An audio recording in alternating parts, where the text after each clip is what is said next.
국제문제와 국제기구 단원입니다. 먼저 국제문제의 특징부터 보면요. 국제문제는 개별 국가나 지역을 넘어 여러 국가나 국제사회 전반에 영향을 미치는 문제를 국제문제라고 하죠.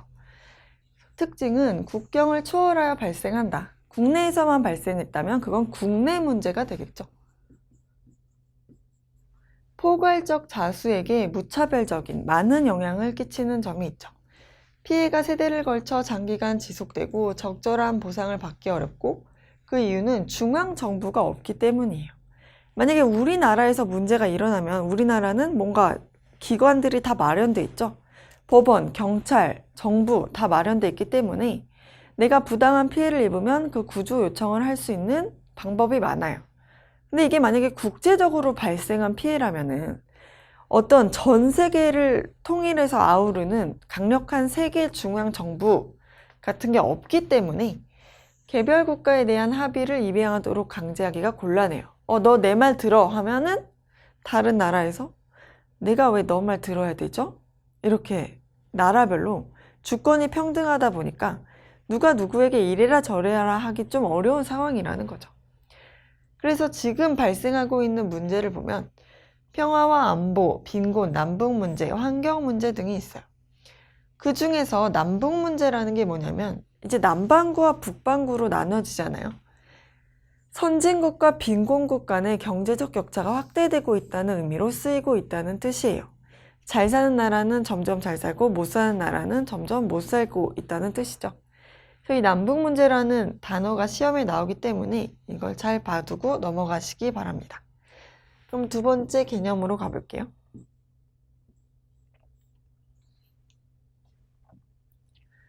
국제연합과 국제사법재판소라는 개념이 있는데요. 국제연합은 우리가 유엔이라고 부르는 정부 간 국제기구를 말하죠. 각 나라가 여기에 가입을 해가지고 이제 세계 중대사를 논의하는 기관이에요. 그럼 이 국제연합의 산하에는 주요 기구가 여러 가지가 있는데 그 중에서 중요한 게 총회, 안전보장이사회, 경제사회이사회, 사무국, 국제사법재판소 이런 것들이 있어요. 특히 시험에 잘 나오는 게 총회와 안보리 그리고 국제사법재판소가 시험에 잘 나와요. 그래서 이 세 개는 정말 잘 보고 넘어가야 되는데요. 총회는 일단 모든 회원국으로 구성되어 있고 형식상 최고 의결 기구예요. 형식상 최고라는 게 중요해요. 얘네가 우리의 최고는 누구야? 그러면 공식적으로는 총회라고 한다는 뜻이에요. 그런데 실질적 최고기구는 안전보장이사회예요.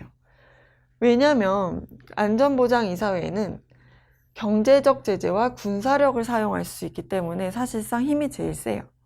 총회는 경제적 제재나 군사력 사용을 직접 할 수가 없죠.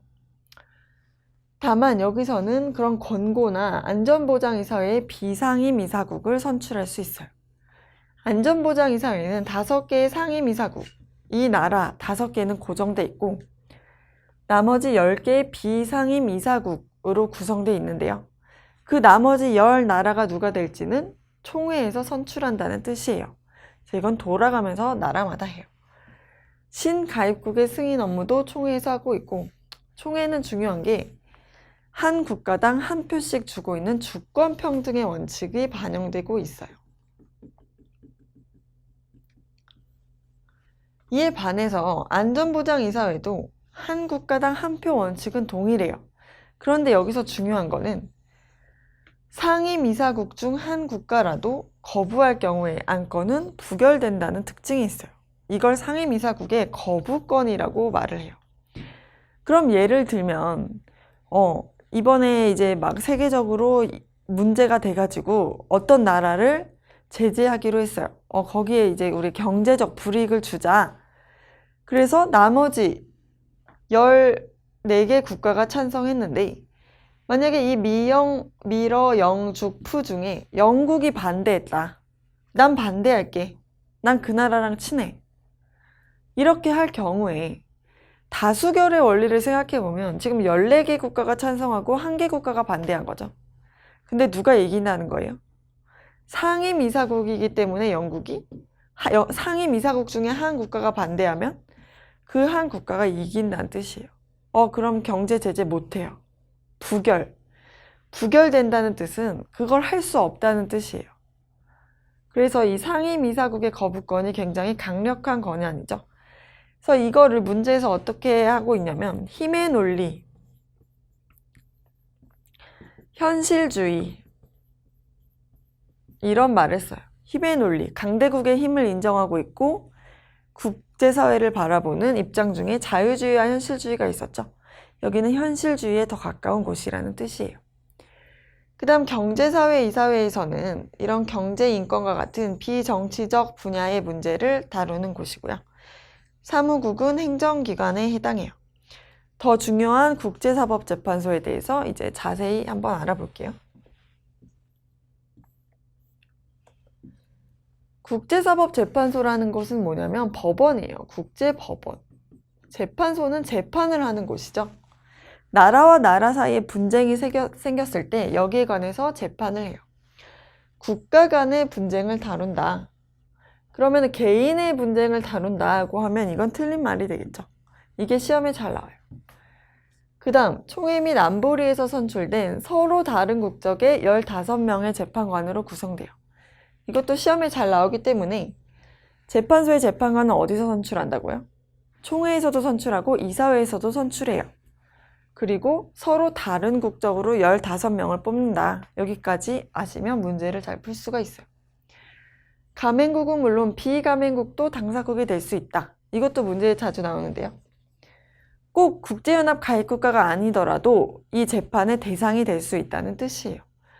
다만 강제적 관할권이 없으므로 한쪽 당사자의 청구만으로는 재판을 할 수 없다. 무슨 말이냐면은 지금 어느 나라와 다른 나라 사이에 분쟁이 생겼는데 여기서는 재판을 받고 싶어요. 근데 여기선 받기 싫어요. 이런 상황에서 이 국제사법재판소가 재판을 할 수 있냐는 거예요. 그러면 이 나라가 유엔에 지금 국제연합에 가입국가냐? 그건 상관없다는 뜻이에요.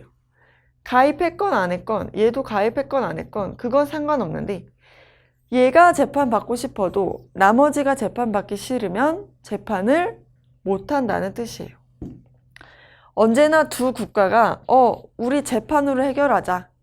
이 마음이 일치가 돼야지만이 이 국제사법재판소에서 재판을 할 수 있어요.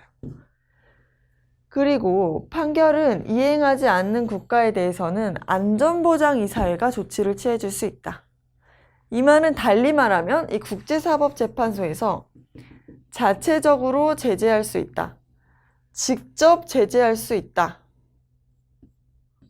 제재. 이거는 못한다는 뜻이에요. 자체 제재는 못한다. 직접. 이런 말이 나오면 여기에 대해서는 이제 틀렸다고 알아두시면 되겠습니다.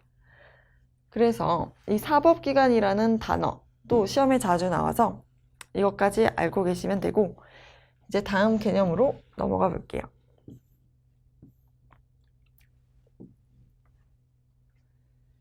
우리나라의 국제관계라는 개념이 나왔는데요. 우리나라는 이제 냉전 때는 우방국, 우리나라와 친한 나라를 중심으로 정치, 경제 분야를 협력하면서 탈냉전 이후에는 과거 갈등 관계에 있는 국가와도 협력을 추진하고 있어요. 그래서 지금 현재 국제 문제로는 일본에선 역사 왜곡하고 있고 중국에서도 지금 뭔가 문제가 많죠. 자유무역협정 체결에 따른 무역 경쟁과 갈등도 발생하고 있어요. 왜냐면 이제 자유무역을 하게 되면서 다른 나라의 물건을 싸게 수입하면 좋은데 그걸로 인해서 우리나라 자체적인 산업이 약해지는 문제가 있는 거죠.